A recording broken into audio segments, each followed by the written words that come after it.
শিক্ষা সংক্রান্ত গুরুত্বপূর্ণ আপডেট পেতে অবশ্যই চ্যানেলটিকে সাবস্ক্রাইব করুন। পাশে থাকা বেল আইকনটিতে অবশ্যই ক্লিক করুন। নমস্কার, আমি শুভেন্দু। আমার ছোট্ট চ্যানেলে আপনাকে স্বাগত। ডিএ সংক্রান্ত অত্যন্ত গুরুত্বপূর্ণ একটি আপডেট আজকের আনন্দবাজার পত্রিকাতে উঠে এসেছে, সেটাই আপনাদের সঙ্গে শেয়ার করতে চাই।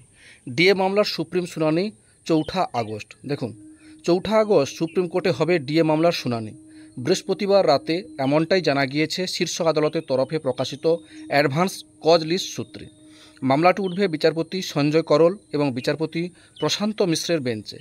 মামলাটি বিচারপতি সঞ্জয় করলের সঙ্গে শুনছিলেন বিচারপতি সন্দীপ মেহতা, কিন্তু এবার বিচারপতি মেহতার পরিবর্তে তা শুনবেন বিচারপতি মিশ্র।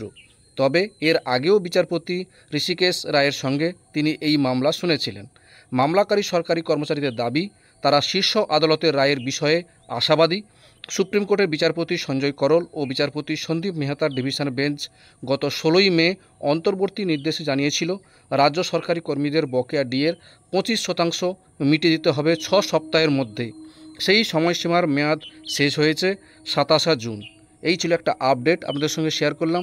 ভিডিওটি দেখার জন্যই অসংখ্য ধন্যবাদ।